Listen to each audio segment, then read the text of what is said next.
Elevamos nossos pensamentos a Jesus, nosso Mestre, que nos convidou para vir até aqui, escutar esses ensinamentos que irão nos ajudar nesta tarefa tão difícil que é a nossa transformação. E a casa espírita é o local ideal para podermos nos reformar. Obrigada, Jesus, pela oportunidade deste encontro, de irmãos que fazem parte da nossa caminhada, dessa família espírita, que a cada dia possamos nos reformar intimamente, pensando na nossa evolução e auxiliando aqueles que atravessam o caminho conosco. Obrigada pela espiritualidade amiga aqui presente, que nos auxilia neste trabalho tão difícil, que é a nossa união, o nosso dever para com o Pai. Coloquemos nossas dificuldades aos pés de Jesus, para que Ele possa nos auxiliar, nos auxiliando a tirar essas pedras do caminho que muitas vezes conturbam nossa evolução. Pedimos à espiritualidade amiga que inspire o Bruno a dar a palavra consoladora para todas uns de nós que hoje fazemos parte dessa família espírita. Que hoje Jesus nos convidou e estamos todos juntos, e que possamos nos unir em pensamentos, e que essas vibrações de amor possam se expandir por este país que nos acolhe. Sê conosco, hoje, agora e sempre, Jesus. Que assim seja.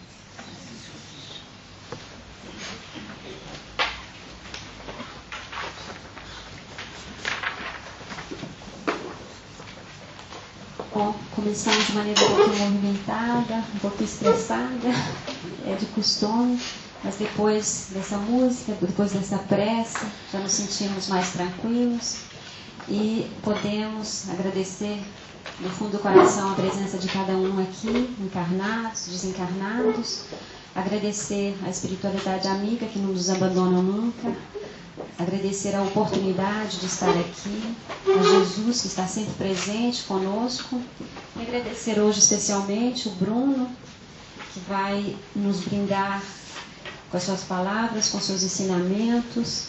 E nós queríamos só dizer que o Bruno nasceu em família espírita, quer dizer, começou com o espiritismo já desde do ventre, e confere palestras, seminários no Brasil, principalmente no Rio Grande do Sul, onde ele reside, e agora atravessa fronteiras para estar aqui conosco. Então, nossos agradecimentos mais profundos pela sua presença. E como eu sempre tenho o costume de dizer, tenho certeza que cada um de nós aqui hoje sairemos daqui muito mais ricos do que quando aqui entramos. Então, obrigada pela presença, e agora passamos a palavra ao nosso irmão Bruno. Obrigada. Nos convidou e estamos todos juntos, e que possamos nos unir em pensamentos, e que essas vibrações de amor possam se expandir por este país que nos acolhe. Sê conosco, hoje, agora e sempre, Jesus. Que assim seja. Nós queríamos só dizer que o Bruno nasceu em família espírita, quer dizer, começou com o espiritismo já desde do ventre, e confere palestras, seminários no Brasil, principalmente no Rio Grande do Sul, onde ele reside, e agora atravessa fronteiras para estar aqui conosco. Então, nossos agradecimentos mais profundos pela sua presença. E como eu sempre tenho o costume de dizer, tenho certeza que cada um de nós aqui hoje sairemos daqui muito mais ricos do que quando aqui entramos. Então, obrigada pela presença, e agora passamos a palavra ao nosso irmão Bruno. Obrigada. Bom dia a todos. Os agradecimentos são meus porque a oportunidade de estar aqui com vocês, trabalhadores de várias casas, vai fazer com que a gente consiga, nessa temática, embora pareça uma temática simples, ela tem as suas complexidades e hoje nós vamos trabalhá-las na medida do possível a contento. Na certeza da presença dos benfeitores espirituais, aos quais irá nos dirigir, nós iremos aqui pedir assistência e nós iremos fazer um seminário diferente. Eu, particularmente, não gosto de fazer um seminário sem interação. Impreterivelmente, eu gostaria de pedir a oportunidade de que cada qual, no momento que melhor lhe aprouver, levante a mão para trazer um comentário, seja ele para colaborar, segundo, para fazer um questionamento, e terceiro, para refutar alguma coisa que aqui esteja sendo dita que não esteja dentro dos princípios espíritas que vêm trazer de volta a mensagem de Jesus. Se essa refutação for uma verdade mais positiva daquela que for apresentada, nós iremos trocá-la tanto nas telas como também nas nossas palavras. Então, primeiramente, gostaríamos que não se acanhassem em levantar a mão, repetimos, para colaborar, acrescentando alguma coisa, para uma pergunta e para a refutação. Podemos dar início? Firmes e fortes? Sim. Então preparem-se, porque hoje será diferente. Um divisor de águas, nós temos certeza disso. Vocês acreditam que são os benfeitores que levam todas as pessoas à casa espírita? É uma pergunta. Sim ou não? É simples a resposta, sim ou não. Quem acredita que são os benfeitores que levam, levantem a mão, por gentileza. Acreditamos então que a maioria. E é verdade, são eles realmente que levam à casa espírita todas as pessoas que lá chegam. Ninguém chega fortuitamente. Mesmo aqueles trazidos por irmãos e irmãs foram intuídos para que ali levassem o amigo, a amiga para a casa espírita. Se todos nós temos essa certeza, aqui estamos numa reunião, embora não seja numa casa espírita devido ao espaço, foram os benfeitores que aqui me trouxeram. Concordam ou discordam? Perfeito. De duas, uma.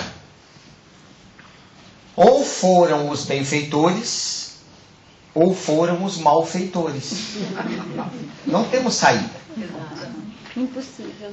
Pode ter sido os malfeitores, aonde os benfeitores utilizaram-se deles para que aqui eu tivesse e vocês fossem testados. Isso acontece.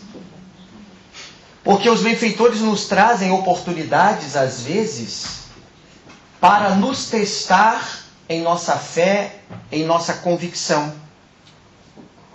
E utilizam-se dos irmãos menos felizes. Eu não falarei mediunizado, mas os benfeitores, responsáveis por todas as casas espíritas que organizaram este seminário, e principalmente a Casa Espírita aqui de Genebra, sabem o que eu vou dizer. E se eu fui trazido por um malfeitor e que eles autorizaram para tanto, vocês devem ser as luzes, para que tudo que eu fale, se estiver equivocado, as luzes que serão vocês, deverão trazer aqui a verdade mais positiva, porque possa acontecer, por eu ser um trevoso, está trazendo a vocês informações que mexerão com o vosso psiquismo, com as vossas emoções, porque isso vai acontecer no dia de hoje. Nós iremos trazer verdades, ou não, porque poderei trazer aqui mentiras e vocês trarão verdades. Esta é a proposta. Do contrário, foram os benfeitores então que me trouxe. Irão ser ditas coisas aqui, inusitadas para alguns, conhecidas por outros, mas tanto uns quanto outros serão mexidos nas suas emoções. E daqui para frente será um divisor de águas, porque alguns provavelmente não gostariam ou não gostarão mais da minha presença na Suíça. Isto é uma verdade. Então vamos acreditar, e eu prefiro que eu seja um trevoso e vocês sejam a luz, para que possam destronar qualquer mentira que aqui eu esteja trazendo, porque do contrário, tudo que eu disser será uma verdade. Senão, vocês têm que me refutar, porque tudo que eu direi terá uma base. Colocaremos as bases nas telas e vocês verão. Tentem destruir esta verdade, virá mais positivo. Do contrário, esta verdade de hoje aqui no seminário prevalecerá. Estamos tranquilos? Sigamos então. Nós vamos fazer uma introdução através de algumas reflexões. O que vamos fazer no Centro Espírita? É uma pergunta. Como é interativo, deixo-vos à vontade. Quem gostaria de comentar o que nós vamos fazer no Centro Espírita? Vocês não têm água, eu tenho, vou até pedir uma garrafa, eu fico aqui tomando água, se vocês ficarem calados. A menina, seu nome, por favor? A Carol levantou a mão, por favor, Carol. Eu acho que muitas vezes a gente vai relembrar aquilo que a gente já sabe, aquilo que a gente quer esquecer, mas a gente vai. Uma boa colocação. Por favor, minha irmã, seu nome? Márcia. Márcia. Eu digo experiência pessoal. Quando eu cheguei no Centro Espírita, foi buscando uma ajuda. Foi a busca de alguma coisa. Foi a busca de uma busca realmente espiritual. E você encontrou? Graças a Deus. E hoje, que você continua indo, você vai fazer o que lá? Hoje eu vou estudar. Certo. Eu cheguei com o objetivo de encontrar uma coisa já pronta. Uhum. E lá eu aprendi que nós construímos pouco a pouco. Essa é a minha visão pessoal. Muito bem. A gente colocou ela para trabalhar. E colocaram ela no trabalho. Vai lá. Meu irmão Rui. Porque é o seguinte, eu pessoalmente vou ao Centro Espírita para receber, mas sobretudo e em primeiro lugar, que é prioritário para mim, eu vou dar. Porque eu sei antemão que eu e todos os que lá vão, não só vão receber, mas também vão dar. Porque a espiritualidade, ou seja, os mentores da casa, seja ela qual for, estão necessitados de nós. Não só da nossa presença física, como também da nossa presença ectoplasmática. Então, todo esse conjunto de energias são necessárias para que se possa modificar, melhorando o ambiente, não só individual, como coletivo. Muito bem. Uma boa colocação do irmão Rui também. Além de receber, ele colocou o verbo, nós também lá doamos os nossos fluidos, aonde os benfeitores se utilizam deles para ajudar tantos quantos que ali estão, encarnados e desencarnados. Muito bem comentado, meu irmão. Alguém mais? Por favor. Eu penso também que a gente vai procurar a razão da nossa vida, da nossa existência, o porquê nós passamos por determinadas coisas na vida da gente. Sim. É o conhecimento. Procurar o conhecimento da causa do que nós vivemos hoje. Muito bem. A irmã Lourdinha? É. Isso. É Márcia, né? Fazendo o link com o que a Márcia colocou, nesse estudo nos leva ao conhecimento para trazermos as razões, os porquês da vida, dos nossos desafios. sem dúvida alguma, um outro bom comentário daquilo que vamos fazer no Centro Espírita. Alguém mais? Bom, aqui, depois a Cláudia. Selma, eu vou ao Centro Espírita para mim fazer minha evolução espiritual, aprender mais também. Então, na escola, eu vou para aprender e estar mais próximo do plano espiritual, porque com eles não existe meio termo. É a verdade, e a verdade ela vem de qualquer forma e a gente aprende. Muito bem comentado também. Um momento onde nós conseguimos, diante da azáfama do dia a dia, quando a gente lá chega nesse ambiente, tendo este contato mais direto com a espiritualidade, nos sentimos mais fortalecidos, mais encorajados, para que a gente possa continuar a nossa existência. Termina sendo, como disse bem a Selma, uma escola, dentre outras características. Obrigado, minha irmã. Cláudia tinha levantado a mão. Por favor. Diz que nós revivemos o convite do Cristo, lá onde duas pessoas se reúnem, lá Ele está presente. E levei muito tempo para interpretar isso, dizendo, basta estar com Hércules, então Jesus vai estar presente. Para entender que Jesus está presente na vida do Hércules, então ele é uma parte que Cristo está me dando para praticar aquilo que me é ensinado. Então o centro agrega e nos permite essa prática do amor incondicional. Muito bem. Nesta união que a nossa irmã Cláudia coloca no Centro Espírita, portanto é individual, cada um deve enxergar desta maneira, respeitando a zona de compreensão de cada qual. Quando nós enxergamos o tu, é porque nós vemos este Deus interno em nós, então nós enxergamos também esse Cristo interno nos outros. E aí nós percebemos que todos nós somos irmãos. E aí automaticamente começamos a compreender o amor incondicional que a irmã disse. Não fazemos diferenças de etnia, de zona de compreensão, de nível social, porque começamos a entender que estamos todos no mesmo ideal, evoluir. Obrigado, minha irmã. Alguém mais? Minha irmã, só o nome, me peça perdão, porque eu não memorizo de todo mundo, mas também para os outros, né? Consuelo. Consuelo, por favor. O que vamos fazer é encontrar amigos, tanto encarnados como desencarnados. Encontrei muitos amigos e me senti bem. Encontrei também a minha verdade. A verdade eu sempre procurei, sempre procurava, arrasando tudo. E me sinto também em encontrar a felicidade, porque eu sou mais feliz agora, por mais dificuldades que eu tenho, aceito melhor, sei porquê, e é isso aí. Muito bem, a Consuelo também nos trouxe uma interessante colocação. Dentro do Centro Espírita existem reencontros, e mesmo nós não relembrando, encontramos almas que porventura em outras existências estivemos juntos, não em atitudes benignas a maioria das vezes, mas agora à luz do Espiritismo a gente consegue entender que nós temos que mudar essas atitudes.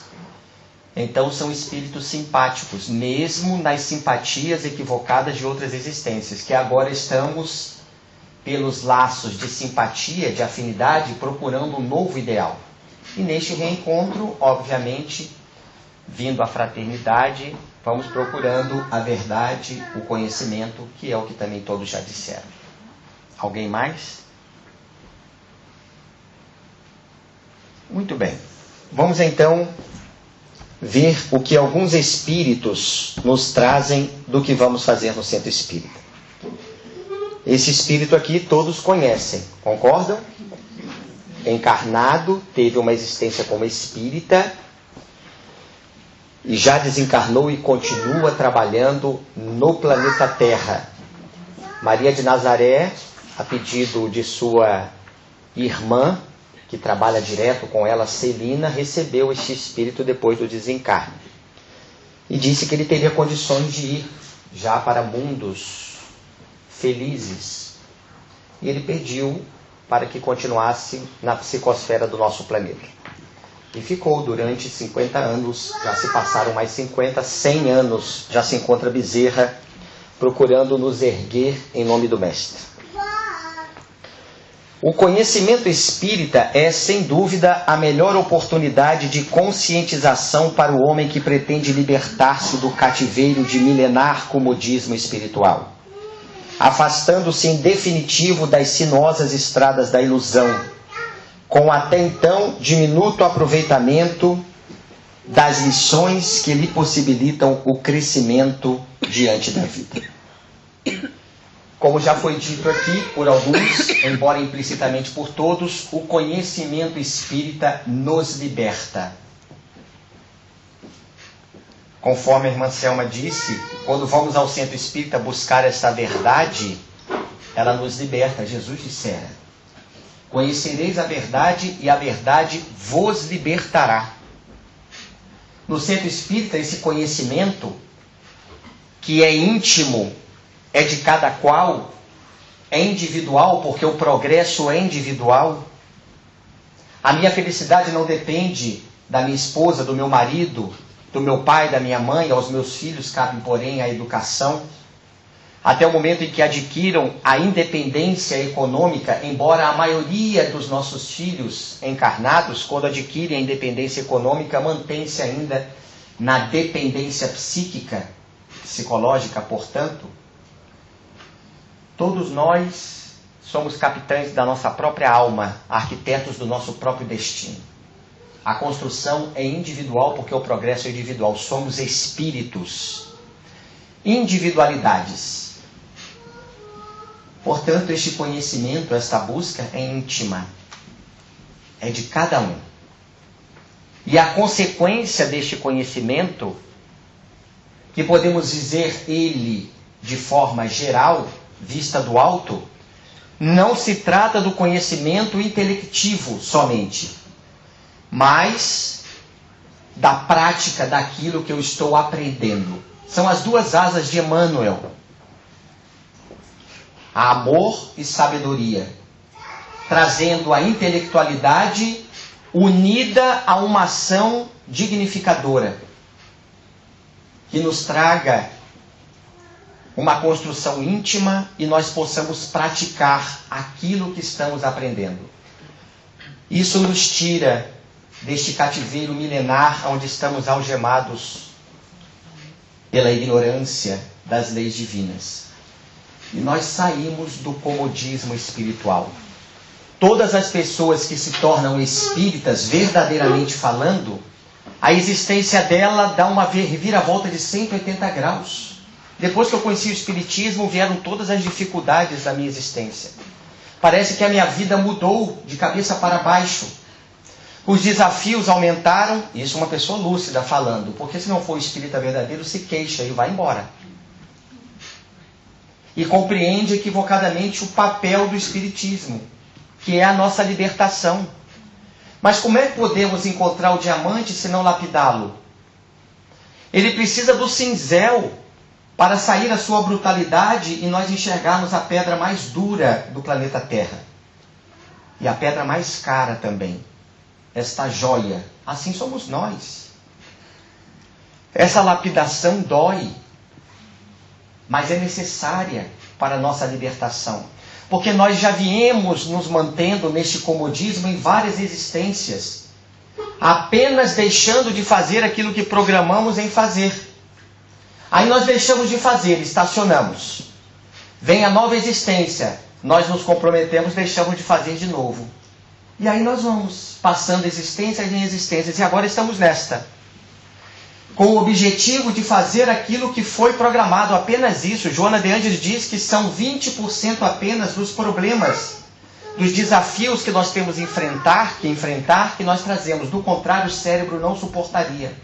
E dos 20, nós fugimos.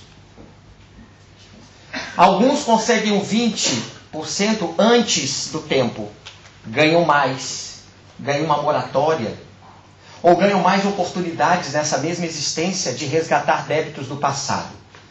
Mas a evolução não é quantitativa. Se eu errei bastante deixando de fazer o que eu tinha que fazer em 5 existências, ainda acumulei mais provas, não significa que eu precise ao mesmo tempo, numa contagem equivalente, ter 5 existências. Não.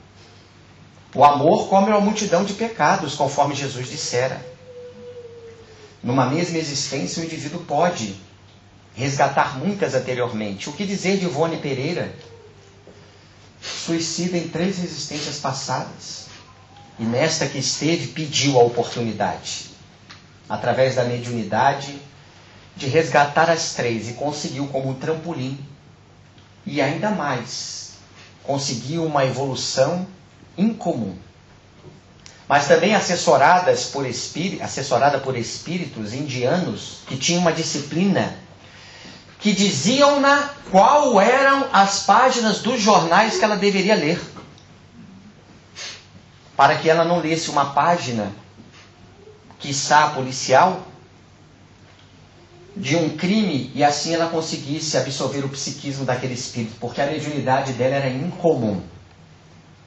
Ela via os espíritos a todos os instantes, aonde ela estivesse.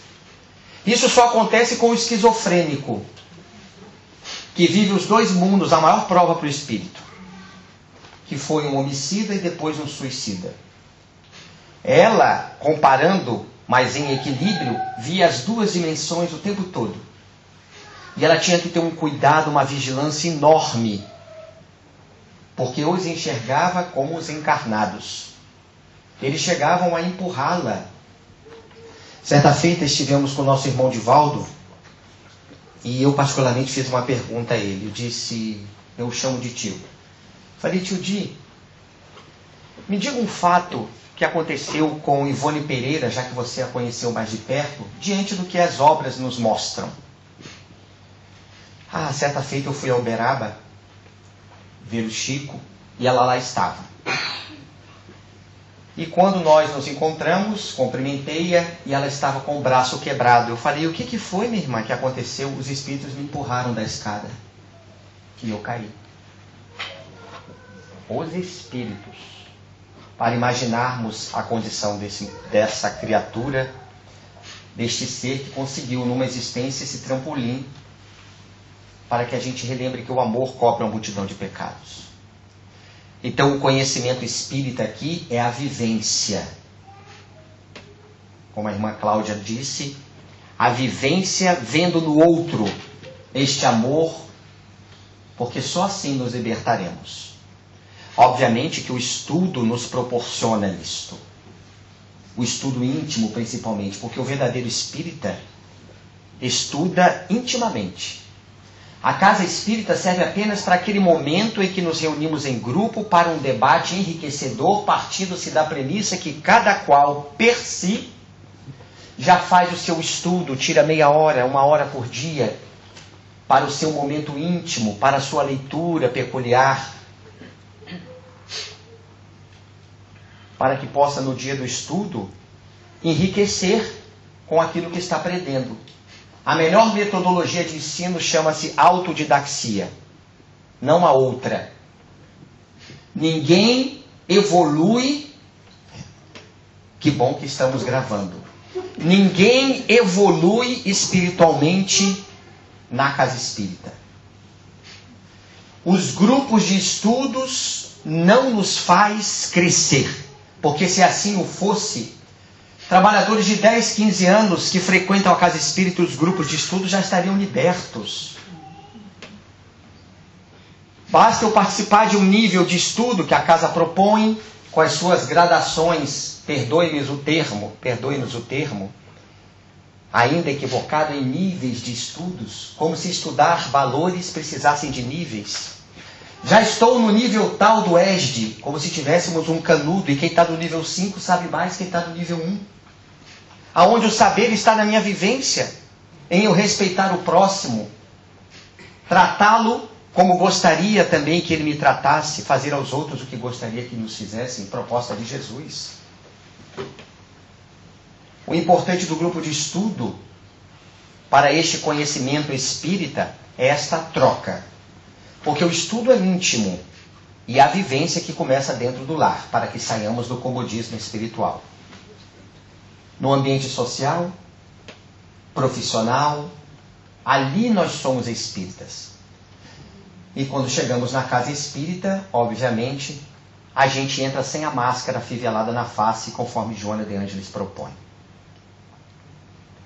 Mas fora dos espíritas da Suíça, a maioria entra com a máscara na face, bem afivelada, escondendo-se, como se isso fosse possível para os espíritos. Saímos da casa espírita, o nosso comportamento parece que dizemos assim: sai desse corpo que não te pertence. É verdade, infelizmente. Então, para que não nos mantenhamos, conforme Bezerra propõe, nas sinuosas estradas da ilusão, o conhecimento espírita é importantíssimo. E isso nós vamos buscar, não somente na casa espírita, mas lá é um local para tanto. Porque lá somos convidados a viver aquilo que estamos aprendendo.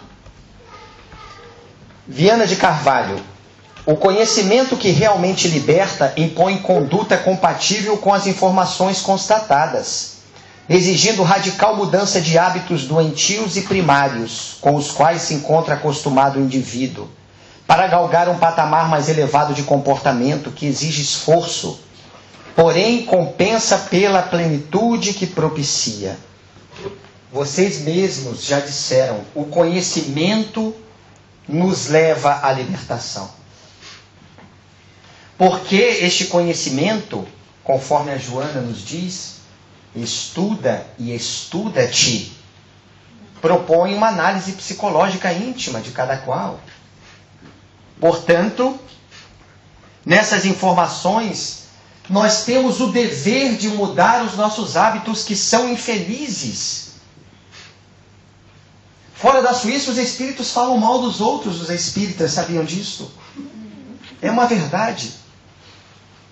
Dentro da casa espírita, fora da Suíça, os espíritas usam da maledicência, cumprimentam fulano, beltrano, cicrana, e por trás fazem comentários de outros, ou daqueles mesmos que cumprimentam, como pigmeus espirituais, Amélia Rodrigues chama. Nós estamos habituados há séculos na maledicência. Parece que nos alimentamos de falar das pessoas. E aí, quando nos reunimos, todos neste ambiente, lobos, que somos, não ovelhas, porque poderíamos ser ovelhas desgarradas, mas nos portamos como lobos. E Jesus disse que nos colocaria no meio de lobos. Como se nós fôssemos aqueles que conseguiríamos domá-los, mas parecemos mais os próprios lobos que ele disse. Nós deveríamos estar pelo menos na situação de ovelhas desgarradas do aprisco, nos unindo neste aprisco através do seu evangelho. Mas nós nos portamos equivocadamente. Não queremos mudar, não queremos fazer a proposta principal que a doutrina espírita nos propõe, que é a reforma íntima. Conhece-se o verdadeiro espírita pela sua transformação moral, pelos esforços que emprega para domar as suas más inclinações. Não a da minha esposa, do meu marido, do meu pai, da minha mãe. O progresso é individual, estamos repetindo. Por que eu me preocupo com a evolução do meu marido? Ele não me perguntou nada. Ele não é meu, ele está meu marido. Ele não é minha, está minha esposa. Não é meu pai, está meu pai. Não é minha mãe, está minha mãe. Isso é saber conviver com as diferenças alheias. Cada um tem o seu estado. A partir do momento que o outro faz algo que prejudique a nós e o ambiente que vivemos, cabe, obviamente, um diálogo fraterno. Mas, do contrário, não. Se assim vemos a todos como espíritos, repetimos a frase da irmã Cláudia, quando eu começo a enxergar no próximo alguém que também tem consigo o Deus interno, aí eu começo a enxergar o tu, porque Deus está em todos os lugares, e já o amo conforme Deus, através de Jesus, nos propôs esse amor incondicional. Nós respeitamos as atitudes mais equivocadas do nosso próximo, porque nós o entendemos ainda na infância. Isso começa com os cônjuges dentro do lar. Na casa espírita serviria de combustível, mas não.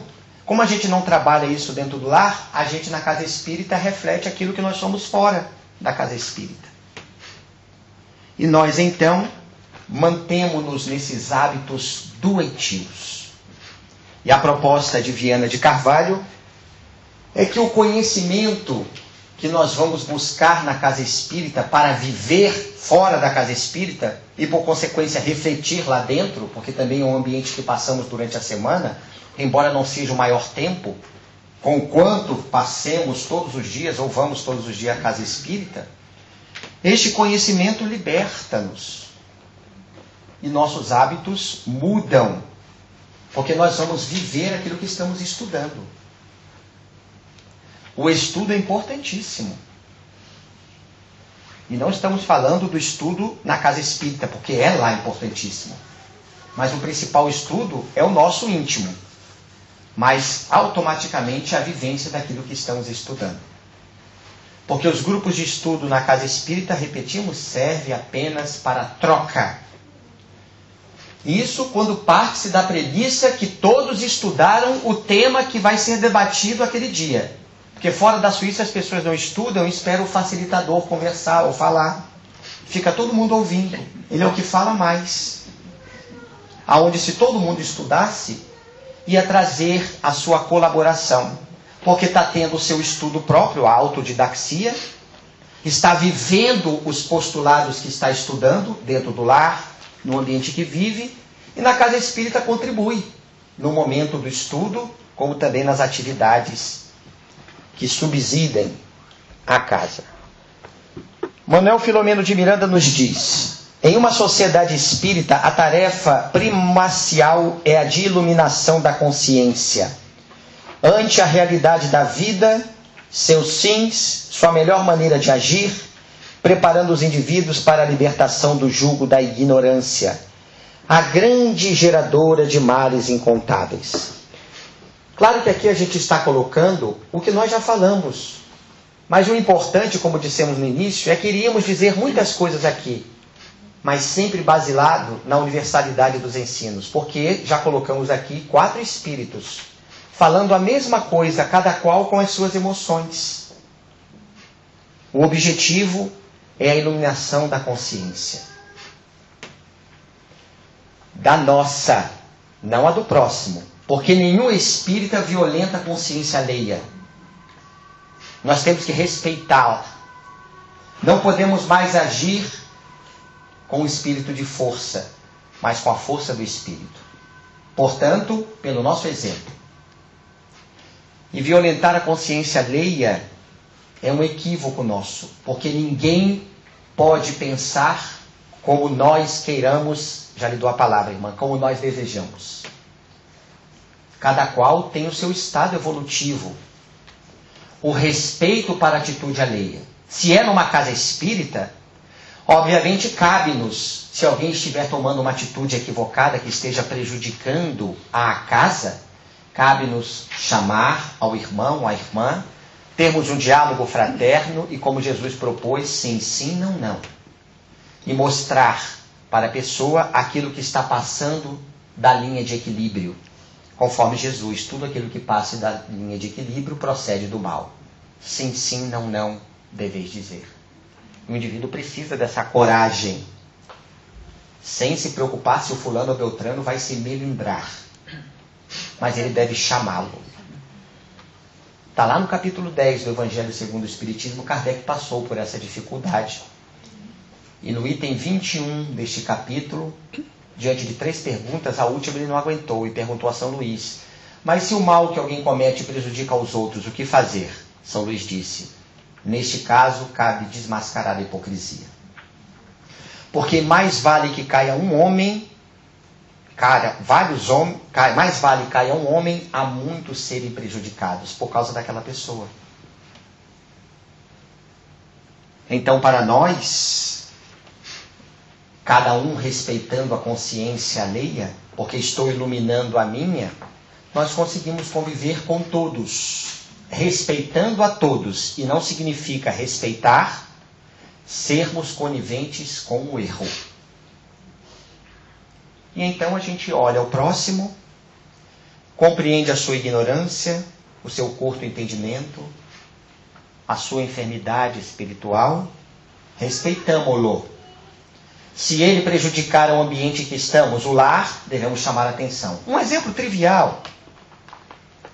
Meu marido fuma. O que eu tenho a ver com isso? Absolutamente nada. E nós achamos que temos alguma coisa a ver com essa atitude dele. O problema é dele, não é meu. Ele nada me perguntou. Porque se nós dissermos assim, meu amor, por que você fuma? Eu te perguntei alguma coisa, amor da minha vida? E ele está certo. O problema é dele. Se nós formos convidados ao verbo, falemos. Meu amor, o que você acha de eu fumar? Eu não tenho nada a ver com a sua existência, mas vou falar do tabaco. Vou falar do tabagismo. E se for espírita, ele provavelmente não fume, mas se fumar, ou espiritualista, ou gostar de estudar, a gente pode falar de todos os efeitos que trazem ao corpo físico por essa dependência que em verdade é psicológica. Mas enquanto não formos convidados ao verbo, respeitemo-lo. Agora olha a conivência com o erro. Ele quer fumar em casa. Aqui não. Diz ela a ele. Eu te respeito por fumar, mas eu não gosto. E não tenho o direito de fumar através de você. Da fumaça que você coloca depois de tragar o tabaco. E nossos filhos também não têm direito. Portanto, fume fora daqui. Isso é respeito, mas não é conivência com o erro. Isso é um exemplo trivial. Agora coloquemos quaisquer outros. Nós somos convidados quase todos os dias a chamar a atenção de alguém. Quando nós nos portamos de forma libada, e temos que ser firmes, mas a maioria das vezes nós somos fracos, titubeamos, e preocupamos-nos que o outro vai ficar melindrado. Que é isto?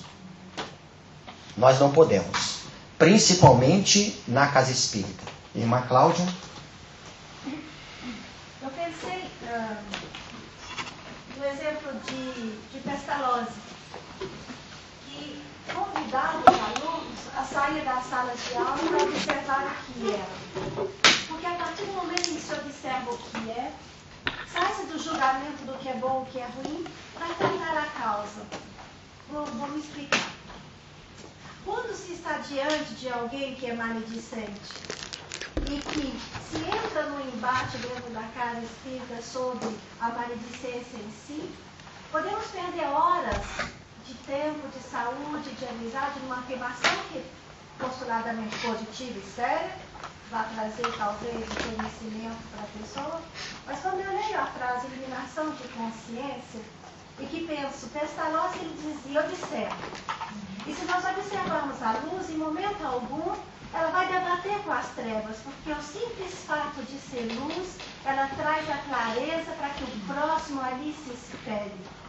Então, nesse espelhar dessa eliminação de consciência, por que não sermos, então, o tutor dessa mudança, já que a casa espírita é lugar de experimentação, nós, quando ali chegamos com essa imperfeição. E se o Espiritismo é o Consolador prometido, os trabalhadores que estão dentro devem trazer consolo. E o consolo talvez passaria, como Pestalozzi permitiu, o direito da observação. Nós somos o que somos, e nós, como o fósforo, nós iluminamos porque já estamos iluminados. E se acreditamos que esse patamar de progresso nos convida a estarmos reunidos hoje para colocarmos em prática aquilo que já existe em nós, poderemos sair daqui responsabilizados dessa mudança. E me traz só mais uma observação, se é o que é pouco importa a máscara que nós utilizamos, porque quando chegamos no hospital, estamos sentados na fila, esperamos para ser atendido, e quando chegamos na frente do médico, falamos assim, não estou bem, só vim visitá-lo, a doença fica para ser tratada cada outra hora. É necessário, então, a aceitação das nossas próprias limitações e humanidade, porque nós estamos, sim, necessitosos desses desavenços, porque assim, confrontando com as nossas fraquezas, nós podemos transformá-las em forças. E é esse o lugar de experimentação. É como se um centro espírita fosse um lugar de experimentação da nossa humanidade. Assim, observando o que somos, podemos dialogar com o outro, acolher aquilo que ele nos traz e transcender. Senão, nós caímos no desvario do julgamento. Isso é espírita, isso não é espírita. Ora, no meio tem que é cristão. E talvez seja essa uma necessidade que eu tinha de dizer. Além do espiritismo, para abraçar a humanidade inteira, trabalhadores espíritas dentro do centro, para reunir, para irradiar esse amor para o resto do mundo. Muito bem, perfeito. Todos gostam, pegando o que a irmã colocou, de sentir a fragrância de uma rosa? Sentem-se inebriados com isto? É uma pergunta, sim ou não? A Joana propõe, seja rosa. Olha a proposta psicológica. Não é sentirmos a fragrância, que é muito bom. Ela pede que nós sejamos a rosa, que levemos essa fragrância aos outros. Nós temos nesse papel individual de sermos esta rosa. Nós temos que iluminar as nossas consciências. É óbvio que repetimos, isso estamos falando nos centros espíritas fora da Suíça. Se os irmãos dentro da casa há um comportamento que prejudique aquele ambiente, sejamos a rosa levando perfume. Não será o que vai se falar, porque não é julgamento algum, uma corrigenda fraterna. É como se fala. Porque para chamarmos um irmão e levarmos esse perfume a ele do esclarecimento, diante de algum equívoco que ele esteja cometendo, a mais das vezes, sem saber que está fazendo, é inconsciente. Cabe-nos para a harmonização de tal atividade ou outra esse esclarecimento, mas de uma forma fraterna. Porque desta maneira, ele também amanhã transformar-se-á em uma rosa. Se ele se melindrar, mesmo usando da fraternidade para o esclarecimento, porque ninguém consola sem esclarecer. E ninguém esclarece sem consolar. Esclarecer consolando, portanto, é o objetivo, e consolar esclarecendo. Não adianta eu pegar alguém e colocar nos meus ombros que está a chorar. Chora, meu irmão. E nada dizer a ele. E depois que ele terminar de chorar, está melhor, porque eu coloquei para fora. Agora você vai estudar lá no grupo de estudo. E a gente chama isso de consolar, dar o ombro para chorar e de esclarecer ele para o grupo de estudo. Aqui não é consolo. E o grupo de estudo também não é esclarecimento. O esclarecimento consolando e o consolo esclarecendo é este diálogo que nessa idiosincrasia, frente a frente, nós levamos um cadinho daquilo que estamos aprendendo com este amor, esclarecendo aquela pessoa, mexendo na chaga da problemática. A pessoa desperta se a gente leva de dentro para fora. E no momento em que ela desperta, ela também ilumina a sua consciência. Depois ela já sai dali bem. E não necessariamente no grupo de estudo ela precise ir. Alguém tem... Me deu vontade de comer uma bala, um chiclete, alguma coisa? Aqui na bolsa de alguém. Não, chiclete. Eu só quero um chiclete e uma bala só. Aqui tem. Tem? Aqui. Obrigado. Não, eu quero o frasco todo. Obrigado, Cleon. Por que esse frasco está na minha mão? Quem poderia responder? Se alguém tinha para dar. Acabou. Normalmente, quando fazemos esta dinâmica, demora-se a chegar a essa conclusão. Foi de primeira hoje.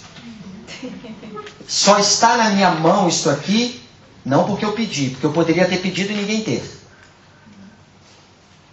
Poderia todos ter vontade de me dar, mas não teve para isso. Só está na minha mão porque alguém teve para dar, e nós só damos aquilo que temos. Era só para isso. Obrigado, Cléber. Nós só damos o que temos. Então, só consegue iluminar uma consciência alheia quem está fazendo esse trabalho interior de iluminação. Aí consegue consolar esclarecendo. Ou esclarecendo, ou esclarecer consolando. Amélia Rodrigues, já que foi citado anteriormente por Manuel o termo ignorância, nos fala sobre ela. A ignorância escraviza e torna o ser déspota, indiferente a tudo quanto não lhe diz respeito diretamente. Esquecido que todas as pessoas são membros importantes e interdependentes do organismo social. É o que a irmã Cláudia disse. Quem não consegue, vamos ler a frase, serva da estupidez, da ignorância, é o ressumar da morte do conhecimento, dos sentimentos de beleza, da afetividade e da ternura, que enregela o coração e atormenta a conduta. Olha até que ponto nos leva a ignorância. Estamos falando da ignorância das leis divinas. Obviamente o estudo nos ajuda, repetimos. Mas esse estudo tem que ter uma prática nele, porque do contrário, a fé sem obra, disse Tiago em sua carta, é cega. Então aqui, a ignorância nos leva a esta indiferença, tornamo-nos déspotas e não líderes naturais. Porque queremos colocar o espírito de força, violentar as consciências alheias. E a proposta não é esta. Como disse a irmã Cláudia, agora podemos esclarecer. Esquecido que todas as pessoas são membros importantes e interdependentes do organismo social. Somos todos uma coisa só. Dependemos-nos um dos outros. A felicidade só existe na felicidade alheia. A ponte para encontrar a Deus é o próximo. Não tem outra saída. Ninguém é feliz se não ver o outro feliz. Mas como é que eu posso colaborar, ajudar a outro se mantenho-me na ignorância dessas leis divinas? Que a doutrina espírita, no seu tríplice aspecto, nos esclarece e nos propõe. Como grandes outras correntes espiritualistas. Porque não é fora do espiritismo que há salvação, todos concordam. É fora da caridade. Porque conhecemos, sem dúvida, até pelo número, existem muito mais criaturas encarnadas, evoluídas, não espíritas, do que espíritas. E dentro do meio espírita, nós ainda fazemos as nossas guerras internas.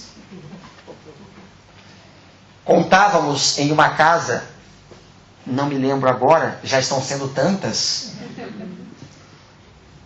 que vamos pedir licença àqueles que chegaram a ouvir, que eu não me lembro qual foi da casa, que passamos essa informação.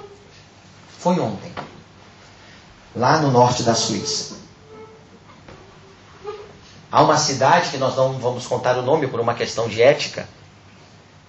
E nessa cidade existe um jornal que é financiado pela prefeitura, aonde as religiões da cidade podem colocar uma coluna expondo ali o dia das suas reuniões. Elas têm, dos católicos, existe uma igreja protestante, luterana, porque a igreja protestante já variou-se em mais de 362 seitas. As evangélicas, que nós conhecemos no Brasil, veio, obviamente, do protestantismo, trazendo as suas interpretações. Então se tornou evangélico, mas nem todo evangélico é um luterano. Então existe o espaço para os luteranos. para os evangélicos e foi aberto para os espíritas. E a irmã da casa, a presidente, quando nós fomos fazer uma palestra lá, veio nos mostrar feliz que foi aberto a coluna para os espíritas expor o dia das palestras. Para os católicos, eles colocam os dias das missas. E embaixo eles fazem o ataque aos protestantes. Os protestantes dizem as suas reuniões, embaixo eles atacam os católicos. É interessante lendo a coluna. A dos evangélicos, eles dizem o dia das reuniões dele e eles atacam os católicos e os protestantes. E deixam os espíritas de lado. E a coluna dos espíritas, a irmã diz, a gente só bota o dia das palestras e do grupo de estudo. Nada mais. Não escrevemos nada sobre ninguém. Eu falei, obviamente, somos espíritas. E o que aconteceu? Sentiu-se condoído o padre católico porque ele criticava os protestantes. E os evangélicos atacavam mais os católicos e não tanto os protestantes, porque é fecunda do protestantismo. Então, não muito, mas atacavam acirradamente os católicos. E o padre se sentiu incomodado com isto. Ele não estava preocupado com as agressões, mas ele queria também que os evangélicos agredissem a todos, não somente a ele. E foi falar para o padre.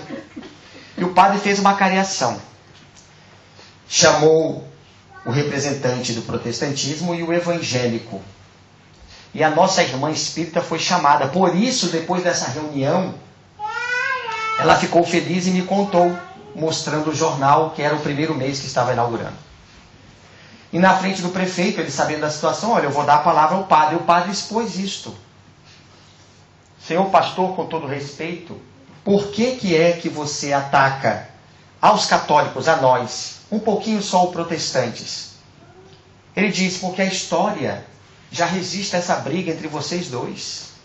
Eu não vou me meter nela. Mas vocês dominam o mundo. Olha que inteligente o pastor. Séculos e séculos o Estado unindo-se a vocês. E nós queremos ter tantas igrejas quanto vocês. Muito bem. E por que vocês, evangélicos, através do Senhor, não fazem nenhuma crítica aos espíritas? Porque eles se digladiam entre si. A irmã que estava presente na reunião arregalou os olhos, pensou e disse, mas é verdade. Nós nos digladiamos entre nós mesmos, dentro da casa espírita, no movimento. E esse digladiar não significa um confronto direto. Nós vamos ser mais diretos. São as metodologias diferentes dos julgamentos às escondidas. Chamamos aqui o fulano falando, você viu como o fulano fez, se portou? E aí o outro, que está na mesma sintonia psíquica, alimenta. Porque o correto seria assim, você sabia que o fulano falou isto? Você sabia que ele está fazendo isso? Você não viu aquele dia na reunião que ele colocou? Quem estiver firme, e aí entra o que a Cláudia falou, e isso não significa que não estejamos corretos, o correto é este. Mas meu irmão, minha irmã, você está me falando isso aqui agora. Você estava presente na reunião, por que você não falou diretamente a ele? Eu estou falando com amor, com tranquilidade, com carinho, mas estou levando uma verdade. Olha, você está falando mal dos outros já, hein? Para com isso. Não, isso não é o correto. Minha irmã, meu irmão, você teve a oportunidade de, na reunião, de expor a ideia contrária. Você calou-se. E agora você está vindo a mim. Sugiro-te, para que nós não entremos na maledicência, que você procure o irmão em particular e leve a ele a ideia. Mas eu não posso me permitir adentrar nesse seu psiquismo. Porque senão daqui a pouco eu vou estar contando para outro também que você veio me dizer isto. Então, sugiro-te que você vá conversar diretamente com o irmão. Mas fora da Suíça a gente não faz isso. A gente fica como pigmeus espirituais, utilizando-se dos julgamentos às escondidas. Quem são os atacados? Naquela gestão, o presidente, a diretoria. Na outra, vai ser a outra gestão, a diretoria. E ninguém chama os dirigentes que estão à frente do trabalho para um diálogo fraterno, conforme a Cláudia propôs. Sejamos nós a rosa. Vamos conversar. Vamos ver a todos como irmãos. E aí o diálogo acontece de forma natural, sem julgarmos uns aos outros. Continuando dentro da ignorância, Viana dos Carvalho fala da nossa ignorância. O estudo do Espiritismo é livre, sem dúvida, mais prático quando sistematizado por um método de aprendizagem específico, dispensando novos chefes da verdade, que a ergueriam com a arma de acusação e a esgrimem em defesa deste ou daquele seu ponto de vista. A verdade, pelo seu próprio valor intrínseco, dispensa os seus defensores, por impor-se de imediato ou posteriormente. É este o momento de reunir e ajudar, espargindo a luz sem as artimanhas da ignorância, expondo com argumentos lógicos sem as agressões que demonstrem a fragilidade da tese no apoio da violência. Nós não vamos ser, redundantes aqui e falar dessa parte final, que nós não podemos nos calar. O diálogo é necessário quando há algum equívoco, já que estamos falando dentro da casa espírita, que envolve o trabalho que é de todos. Mas é como nós falamos. E não devemos nos preocupar que mesmo falando com amor, com fraternidade, trazendo uma corrigenda fraterna, o irmão se melindre, ou a irmã. Aí é um problema dele.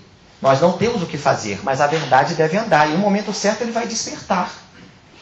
Mas o trabalho deve ser conforme rege os princípios cristãos. Espíritas, portanto.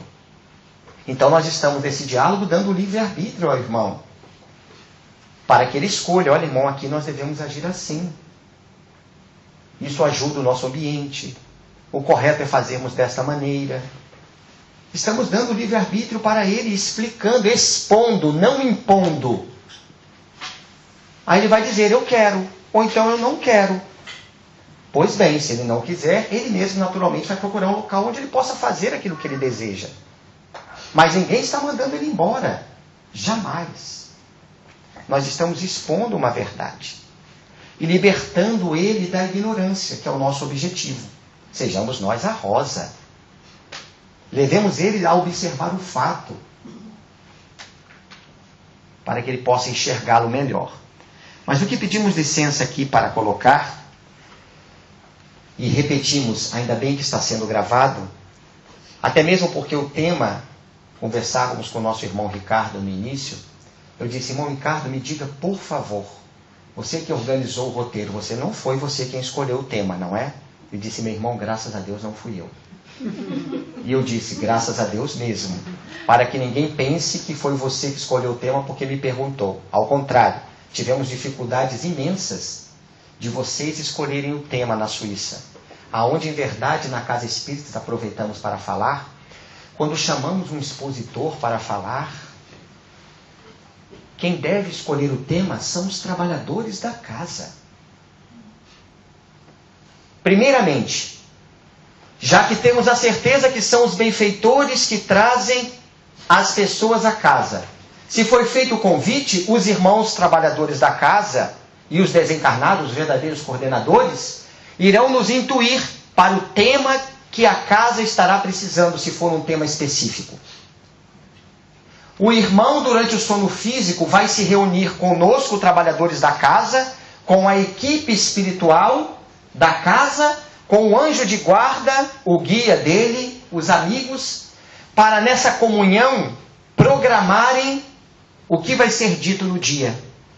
Ele vai ter o trabalho no estado de vigília de estudar o tema, os benfeitores vão inspirá-lo e mais, quando estão durante o sono físico, vão dizer, você irá ser intuído, inspirado por nós, porque nós iremos trazer uma falange de espírito que estarão precisando ouvir isto. Irmãos encarnados, através de outros que nós estamos intuindo, que precisarão ouvir isto. Por isso que o palestrante, muitas das vezes, mesmo estudando, fala coisas que ele não tinha planejado. E quando termina a palestra, a pessoa chama ele e diz, irmão, parece que você falou para mim. Que dúvida. Ele não sabe, obviamente, mas houve o preparo. Por quê?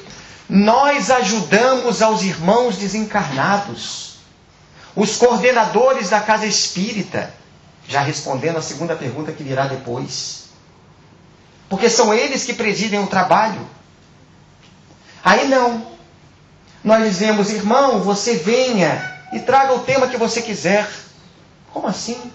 Nós estimulamos a excentricidade. Por isso, meus irmãos, sem hesitar, nós dissemos a quem quiser ouvir, ouçam quem tem ouvidos de ouvir. No mundo todo, nós somos os colaboradores para estimular a excentricidade de palestrantes no mundo, que querem mostrar o ego, mas não querem levar a mensagem de dentro para fora, aceitando todas as consequências.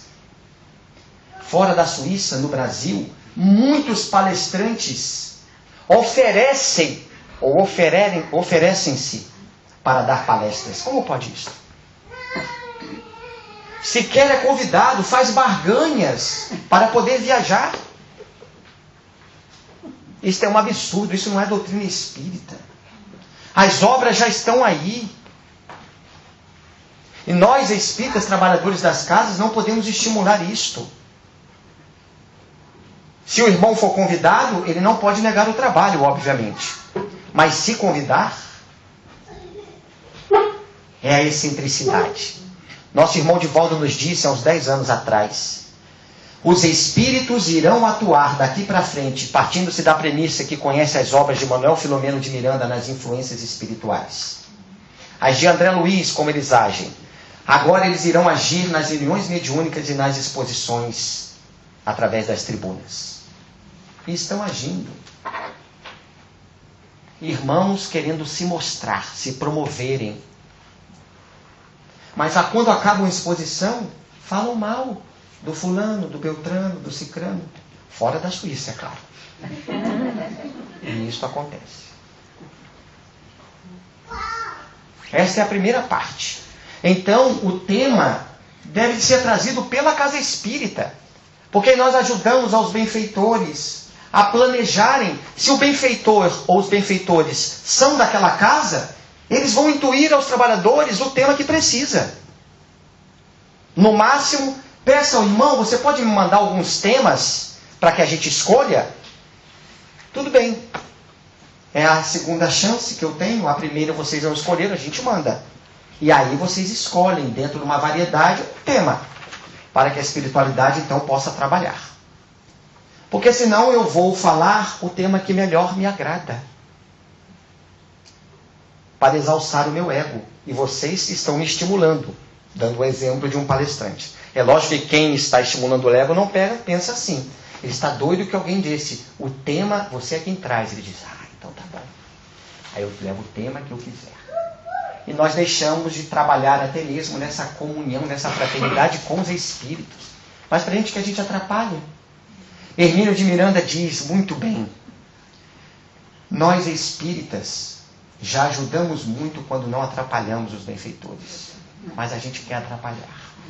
Nessa primeira parte, nós iremos fazer agora aqui um outro comentário bem direto. Isso provavelmente mexa com as instituições espíritas, não há problema. Vamos trazer uma verdade. Refutem-nos, mostrem-nos que nós estamos equivocados. Porque temos subsídios para defender o que vamos dizer. Diz ele, o estudo do Espiritismo é livre, sem dúvida mais prático quando sistematizado. E nós entendemos equivocadamente a mensagem espiritual trazida por Bezerra de Menezes e criamos de forma equivocada o estudo sistematizado. Sistematizado não significa que eu tenho que ter níveis conforme foi criado por uma irmã que já desencarnou, a nossa vice-presidente da Federação Espírita Brasileira. Ela e uma equipe, e tantos outros. Porque equivocaram-se no termo sistematizado. Que, em verdade, Viana aqui nos propõe, como foi proposto por Bezerra,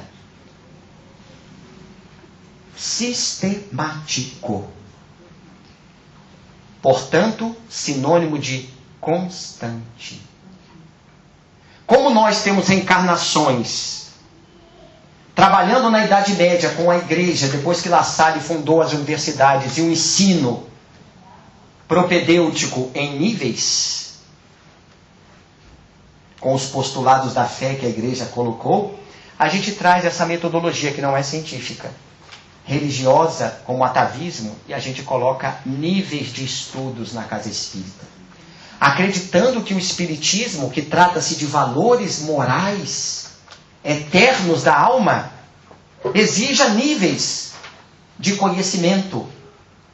O fulano, então, está no nível 5, ele já é capaz de fazer tal coisa.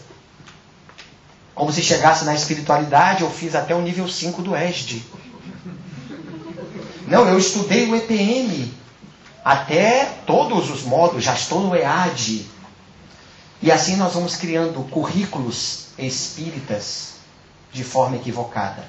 E os espíritos nos falam do espírito, do estudo do espiritismo, que é livre, sendo feito ele de forma constante, ou seja, sem parar. Porque o espírita precisa estudar, repetimos, esse estudo íntimo. Mas na casa nos reunimos para essa troca. Mas parece que nós criamos essa necessidade psicológica de fazermos como na escola, por resultado do passado, de criarmos níveis de estudos. E olha que estamos falando isto, e todos vós bem sabeis, que tenho como progenitor, está assumindo uma responsabilidade na Federação Espírita Brasileira. E eu não ouvido de dizer isso a ele. Perdoe-nos o termo, papai. Já há mais de 40 anos que o construtivismo já está no mundo. As escolas do mundo dos ensinos laicos já acordaram para isto, mas não podem, diante do sistema econômico, bater de frente. Mas muitos pensadores já vieram nos mostrar. Pestalozzi nem se fala. Ele construía um ensinamento. Eu tirava, ou eu tiro um aluno da sala de aula e levo ele à observação, e ali trago a exposição. Construo um tema a partir de qualquer assunto que venha. Isso é construir, isso é ensinar. Porque em verdade, já nos disse Galileu Galilei, ninguém pode ensinar nada a ninguém, senão apenas despertar aquilo que já se encontra dentro de cada um de nós. Isto é uma verdade. Então está na hora da mudança. E damos graças a Deus que a Federação Espírita Brasileira já acordou para uma coisa. Qualquer pessoa que chegue para estudar lá, se o início do estudo já começou em março, e ainda tem os níveis, infelizmente, mas vai acabar. Não tenho dúvida disso. 1, 2, 3, 4, qualquer que seja. A pessoa chegou em junho, ela pode entrar no grupo de estudo. Antigamente, não podia. Havia pessoas que não deixavam. E ela entrou em junho, deu o seu nome e começou a participar do grupo de estudo. Outra evolução. Pode ser qualquer um dos estudos. Eu quero entrar no EAD, lá no nível 4. Ela entra no EAD no nível 4 em junho, se ela quiser. Ela pode entrar, é bem-vinda e recebida. Já é uma evolução. A próxima, que não está sendo pela imposição, obviamente, mas pela exposição, é acabar com este roteiro, com essa sistematização. Embora o filho daquele que esteve aqui convosco, esteve aqui mostrando a importância do estudo durante os 2 anos que participou. E trouxe, obviamente, aquilo que ele conhecia. Mas estamos prestes a mudar. A mentalidade deve ser mudada. Porque assim nós engessamos. E nós nos prendemos aos níveis e esquecemos da nossa iluminação de consciência. Não estamos fazendo apologia ao não estudo, ao contrário, aos grupos de estudo. Mas o grupo de estudo, já que trouxemos o problema, temos que mostrar a solução. O próprio Viana diz, não adianta apontar o erro, mostre a solução. A solução é um grupo de estudo único, que qualquer um pode adentrar. não deve haver facilitadores. Porque parte-se da premissa que a casa colocou um roteiro. Por exemplo, vamos estudar o Evangelho segundo o Espiritismo? Vamos. Vamos estudar a obra tal, da série psicológica da Joana de Ângeles? Vamos. As obras do André Luiz? Vamos. A de Emmanuel? Vamos. Pouco importa. Foi estabelecida a obra. A partir do primeiro dia, que vai ser explicado como irá ser o trabalho, na semana que vem, começaremos o nosso estudo. Todos virão. Se vai começar o Evangelho, todos impreterivelmente interessados por si, porque ninguém é obrigado ou deve obrigar a ninguém a nada, já começou. Os espíritas da Suíça fazem assim, começaram a ler durante aquela semana o Evangelho. Começou o grupo naquele dia seguinte, ou na semana seguinte. Pois bem, meus irmãos, quem gostaria de fazer a prece inicial? Alguém faz. E depois todo mundo fica em silêncio. Aí vai alguém dizer, olha, quem sabe a gente começa lendo e vamos comentando. Pode ser. Aí alguém lê aquele primeiro parágrafo, aí todos já leram. Alguns estão na página 40 já, outros estarão na página 20, outros na página 5. Fora da Suíça, a maioria não está em nenhuma página. E aí o que acontece? Os que estudaram, leram o Evangelho, vão começar assim. Eu achei interessante aqui, esse comentário dessa leitura, que começamos aqui, porque eu já estava lendo durante a semana e eu sublinhei. E ele traz a colaboração dele. Aí o outro diz, eu vi dessa maneira, eu interpretei. Aí o outro diz, olha, até eu vi essa parte e eu fui encontrar lá na frente. Aí faz o comentário lá da página 39 que ele viu. Mas paramos ali naquele segundo parágrafo. E o diálogo parou ali e tornou-se enriquecedor. Porque todos leram e estudaram.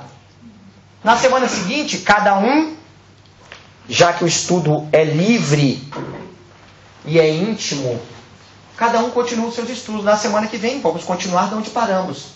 Vamos lendo um parágrafo, o seguinte. Aí alguém pede a palavra, o comentário, porque achou interessante. Outro cita, e assim vai. Sem a preocupação de termos que engessar e terminar o roteiro ou o Evangelho o mais rápido possível. Eis o nosso equívoco. Porque o estudo constante é nosso e íntimo. E a gente trouxe isso para a Casa Espírita, como grandes outras atividades que nós não iremos citar aqui hoje. A não ser que a espiritualidade intua alguém e a gente faz uma palhinha. Do contrário, tantas atividades nós colocamos dentro da Casa Espírita conforme nós achamos que devemos. Eu acho. Paulo já nos alertou. Fazeremos da doutrina do Senhor aquilo segundo as nossas cobiças. Como nós achamos que deve ser. Mas fulano, por que você faz isso aqui na Casa Espírita? Porque eu acho interessante. Por causa disso, daquilo. Tá, mas me mostre algum local que eu possa aprender esse tipo de atividade que os Espíritos nos ensinam como sendo salutar. Que foi o fulano que fazia e a gente trouxe desde a fundação da casa. É lindo o trabalho. Mas é espírita. Porque se um trabalho não for espírita, ele deve ser realizado, por mais nobre que seja, fora da Casa Espírita. A não ser que tenhamos um dia, e isso pode acontecer sem problema algum. Não tem espaço físico, nós vamos realizar na Casa Espírita, mas que essa atividade não seja vinculado ao regimento interno da casa, aos trabalhos aonde deva somente ser os trabalhadores que fazem parte dele. Não. Eu tenho um trabalho de assistência espiritual, trabalho com o espírito direto. Um trabalho de cura. É um trabalho nobre. Mas não é um trabalho espírita. Mas ele está sendo realizado na Casa Espírita, sem problema. Se ali não tiver a vinculação direta como uma atividade espírita. É colocado um dia da semana, é cedido um local, pode vir pessoas de outros locais para ali.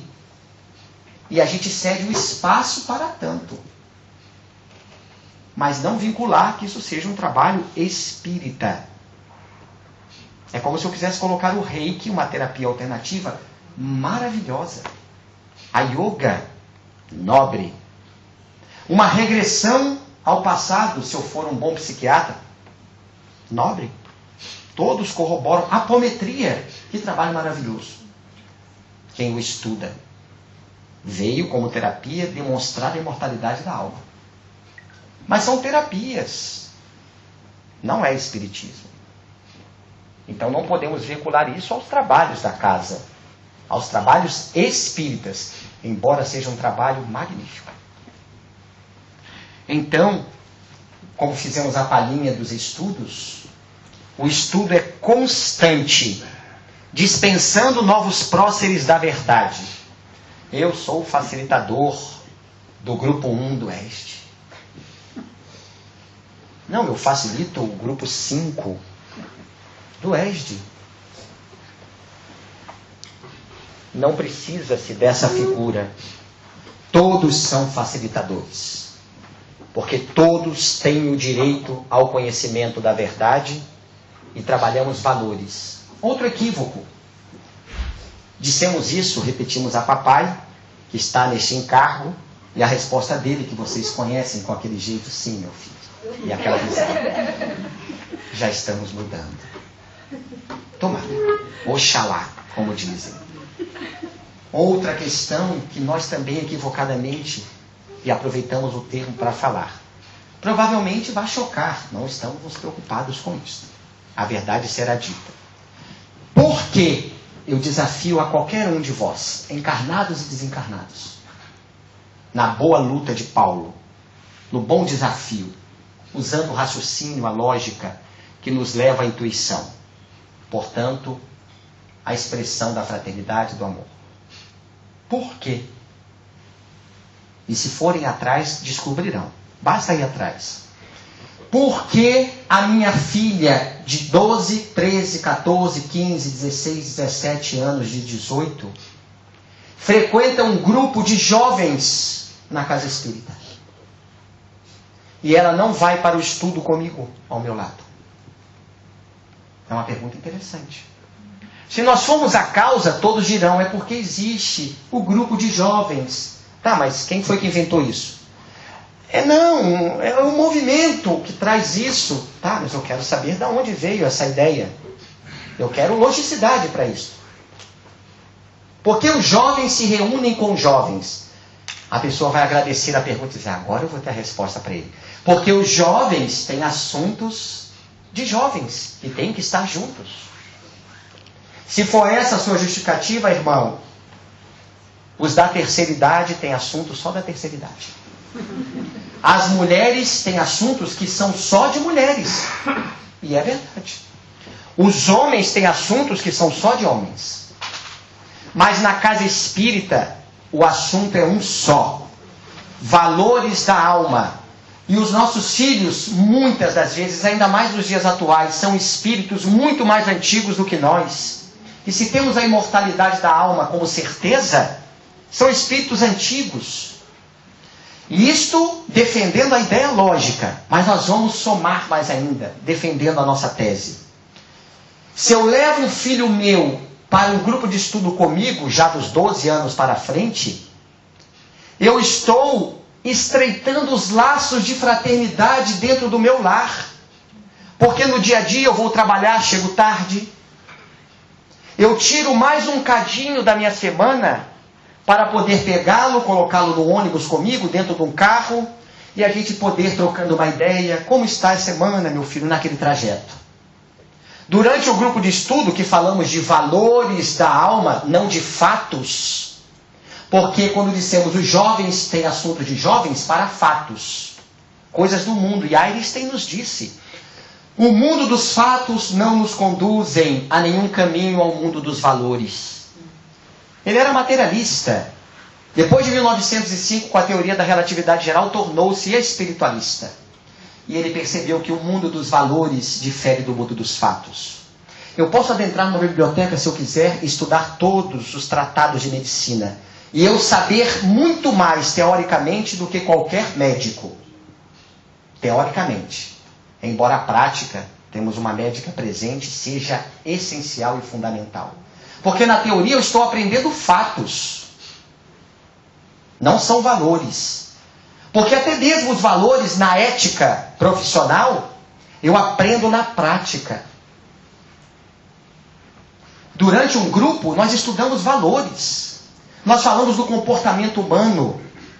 Nós falamos de como devemos nos portar com o próximo. Nós falamos que devemos educar os nossos filhos vendo-os como espíritos, porque os nossos filhos são espíritos. E ele está ao nosso lado. Ah, é? Você vai me ver como espírito? Muito bem, agora eu entendo porque você me corrige fraternalmente e me chama como filha ou como filho apenas porque está encarnado. Mas eu entendo que você mexe com a profundidade do meu ser quando você me corrige, papai. Pensando, filho. Mas ele também vai pensar, se eu sou espírito, você também é. E eu devo enxergá-lo como tal. Tem coisa melhor do que sair do grupo de estudo, na volta para casa, os comentários salutares sobre isto. E eles abordam isso facilmente. Nós conversamos com tantas outras coisas com eles, eles adentram a internet e sabem tudo. Não vão conversar sobre valores? E mais, o principal, irão nos observar. Papai, você está xingando porque o seu time está perdendo? Não estou te entendendo. Lá no grupo de estudo, você fala da mudança de hábitos que Viana de Carvalho propõe, a iluminação da consciência. E para isso eu tenho que mudar o meu comportamento. Você disse isso, papai, mas os seus hábitos continuam o mesmo. Que maravilha, hein? Assim é o ideal. O ideal são todos os jovens que têm pais, que estudam, levá-los consigo para os grupos de estudo. Mas para isso a casa tem que estar aberta e estruturar-se para tanto. Do contrário, lhe dou a palavra. Nós vamos continuar separando, criando, engessando aquilo que foi criado dentro do movimento pelos homens, trazendo os atavismos do passado. Ou alguém vai me dizer, e vocês são daqui, mas eu já estudei Pestalozzi, sem autobiografia, que todas as pessoas que ele levava para o pátio, lá em Verdun, no seu instituto, ele falava para pessoas da mesma idade. Não havia a diferença de idades. Embora ele trouxesse para cada qual, por isso que a educação dos nossos filhos jamais é a mesma. Porque cada filho é um espírito, tem uma tendência, um comportamento diversificado. E Pestalozzi compreendeu isto, sem ser espírita. Foi um construtivista nato. Então, até mesmo as divisões que criamos dentro do movimento, em evangelização da infância e da juventude, não vamos falar da infância, porque provavelmente todos desencarnariam se defendêssemos a tese da evangelização como deveria ser, conforme propõem os espíritos, não conforme os homens criaram. Por isso que continua o mesmo ciclo. Entra gestão, sai gestão, e os problemas continuam os mesmos no movimento. Porque nós não acordamos ainda. Meu irmão, por gentileza. Referente ao ESD, né, dessa sugestão que você nos colocou, Bezerra de Menezes, né, sistematizado, da década de 70 para 80. Porque os estudos antes eles tinham sido formados dessa forma, lembra, né? Nós não tínhamos o ESD, nós tínhamos o estudo dos espíritos, né, ou com ênfase ao Evangelho, e nós sentávamos, líamos, né, o capítulo, né, ou item, ou questão, e refletimos sobre isso. Né?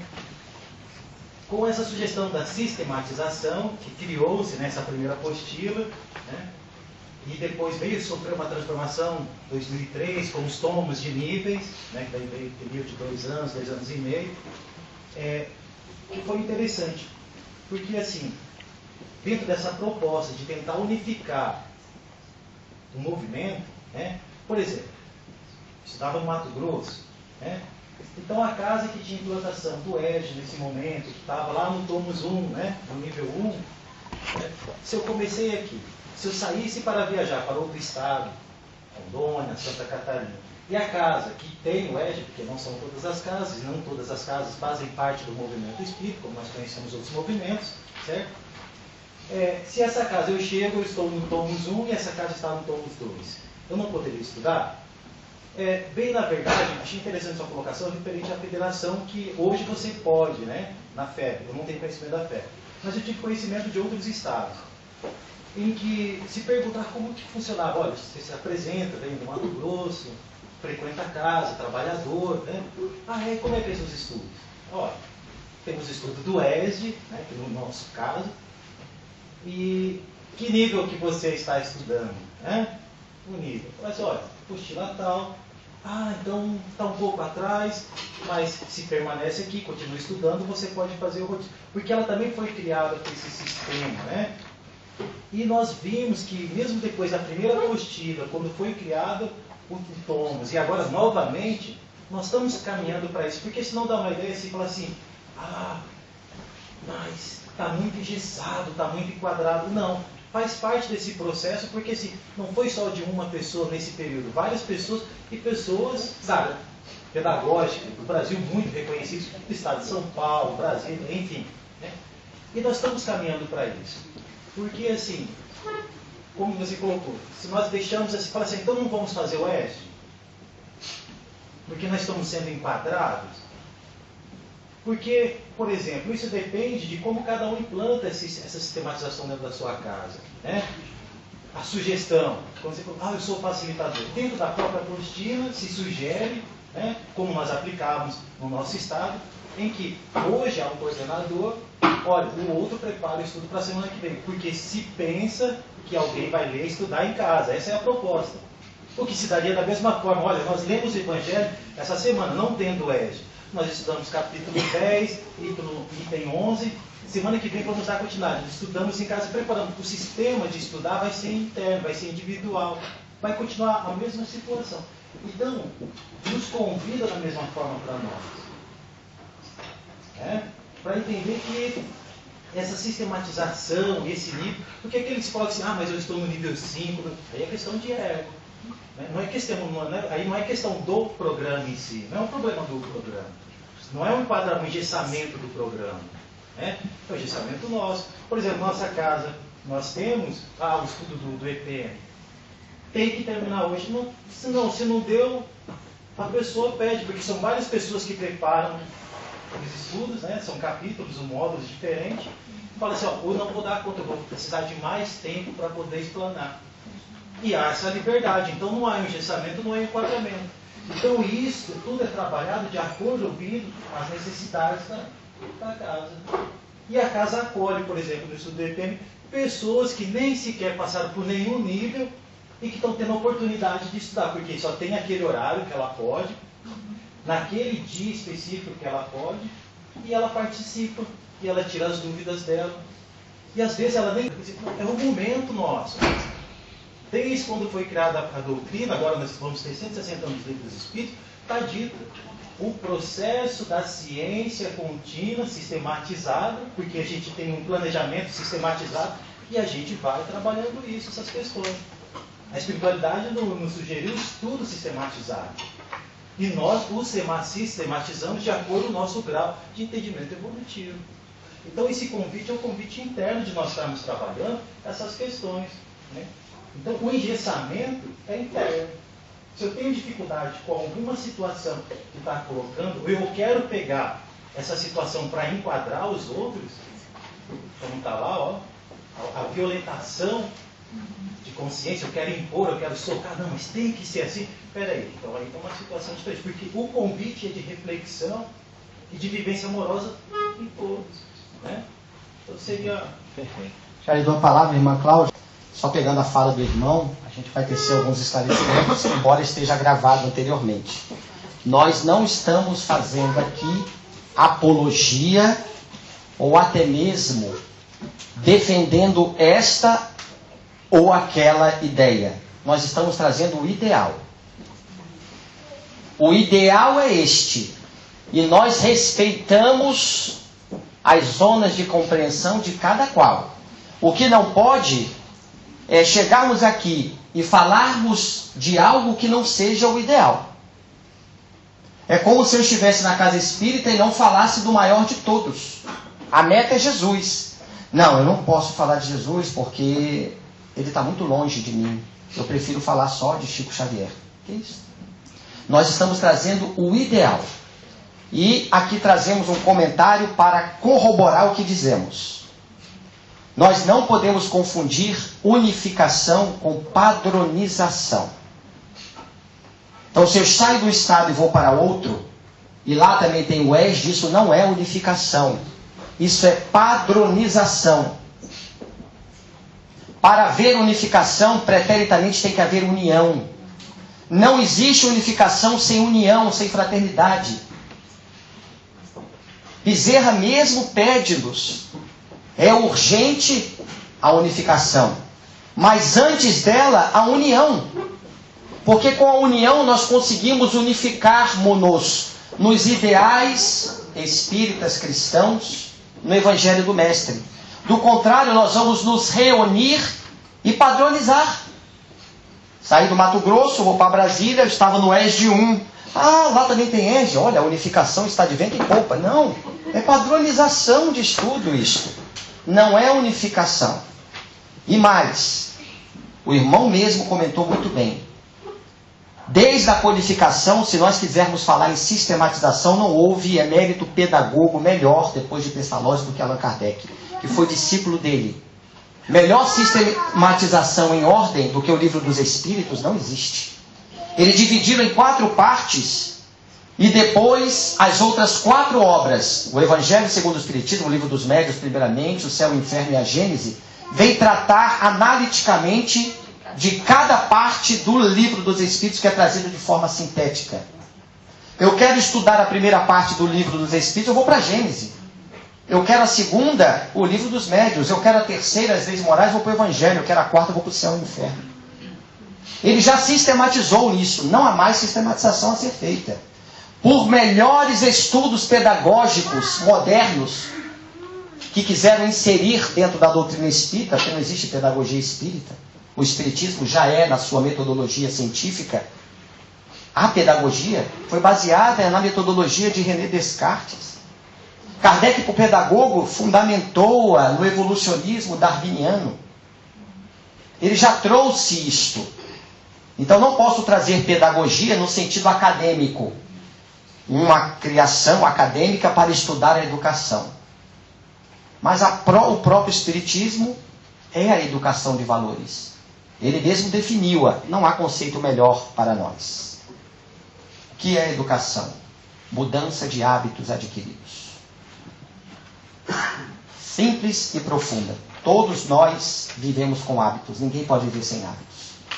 Portanto, mudança dos hábitos adquiridos, partindo-se da premissa que não são bons. Então, padronizar não significa unificar. E quando o irmão disse, antes não havia a sistematização como foi feita em níveis. Claro que não havia. E dissemos, e vamos repetir porque está gravado, equivocadamente inseriram no movimento espírita isto. É o que afirmamos. Então não é um processo evolutivo desde a codificação, não. Nós intrometemos no movimento este estudo de forma equivocada. Nós repetimos reiteradamente. E agora estamos acordando que vale a pena ser de outra maneira, conforme o ideal e o que nos mostrava antes dessa inserção.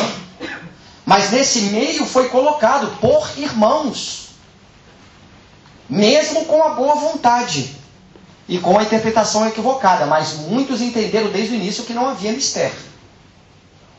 E como padronizou-se no movimento, na unificação, a gente entendeu como isso sendo unificação. E como o irmão disse bem, que bom que já está havendo a mudança. Nós citamos o exemplo da FEB. Embora ela não seja uma arquidiocese que tenha que servir de exemplo para os centros espíritas, porque quem pensar nisso está errado. Não existe essa hierarquia no movimento espírita. O centro espírita pode fazer o que quiser. Se chegar o presidente da Federação Espírita Brasileira, ou algum representante disser, olha, isso está errado, você tem que fazer assim, assim, o assado. O representante pode dizer, mas meu irmão, ninguém me chamou para lhe perguntar nada. Eu fundo uma casa espírita hoje, ainda mais na Suíça, que eu consigo um CNPJ, uma empresa de um dia para o outro. No Brasil demora mais. Mas eu consigo fundar uma hoje, amanhã, a hora que eu quiser. E lá colocar o que eu achar melhor, o que melhor me aprover, como muitos fazem. Mas a nossa proposta aqui é ver o ideal. E a arquidiocese, ela mesma defende, pelo menos nas 2 últimas gestões. A FEB, nós não temos o direito, jamais, de se intrometer em qualquer federativa dos estados brasileiros, lá em Brasília. Façam o que melhor vos aprover. Se pedirem uma sugestão, vamos dar a sugestão que os espíritos nos ensinam, mas que vocês tenham acesso. Porque senão o presidente da FEB, na sua diretoria, vai ter que fazer visitas a todas as federativas, como faz, mas para observar se eles estão trabalhando certo. E as federativas vão dizer, olha, a arquidiocese, a FEB trouxe essa informação. Agora eu vou ao centro espírita dizer, vocês têm que agir assim, assim, assado. E vocês acreditam? Isso acontece, mas não é o correto. Mas tem centros espíritas que dizem, aqui não. Aqui não é porque você está dizendo, porque tem casas espíritas do Brasil, não aqui na Suíça, que dizem assim, não, nós estamos fazendo isso porque a federação disse que tem que ser feito. E nós esquecemos de perguntar o que os espíritos ensinam. Aí nós colocamos um quadro que a casa é federada ou ligada a tal instituição, como se isso ela fosse correta. A quem possa interessar, o Caminho da Redenção, o Centro Espírita de Divaldo Pereira Franco, não é federado. E nem quer federar-se. O Caminho Fraterno em Niterói não é federado e nem quer federar-se. Provavelmente nessa gravação, nesse encontro, muitos interpretarão equivocadamente o que aqui queremos dizer. O irmão saiu do encontro fazendo apologia que não devemos ser federados. E não estamos dizendo isso. Estamos dizendo que o que interessa para uma casa espírita é seguirmos os princípios cristãos que os espíritos nos ensinam. E principalmente vivermos os ensinamentos de Jesus. Isso é o que importa. Peguem um Amanhecer de uma Nova Era, psicografia de Divaldo, que os espíritos lá citam. Isso aqui para nós interessa. Isso aqui não importa numa casa. Isso é bom, isso não é bom. O que interessa para os espíritos é como nós nos portamos com o próximo dentro da casa espírita. E nas suas atividades que elas estejam regidas pelos princípios cristãos. Se eu tenho ESD, os problemas de cada um. Tenham, e aqui falamos, o estudo que quiserem. O que não podemos aqui é defender que esse estudo é o ideal. Não é. E a proposta nossa é dizer, não é o ideal. Citamos até um diálogo com o presidente da FEB. Ele sabe que não é ideal. Outros sabem da diretoria que não é o ideal. Irão mudar. Ou não. Mas o ideal vai continuar sendo o ideal. Então não foi um movimento de progresso. Antes não tinha, alguém inseriu. O que pode estar acontecendo, acreditamos que o irmão quis dizer, é que depois de criado, nesse processo, enxergaram que, como ele mesmo disse, já está havendo abertura de poder entrar no EAD. Que bom. E nesse processo, depois da inserção equivocada, já estão acordando para este ideal.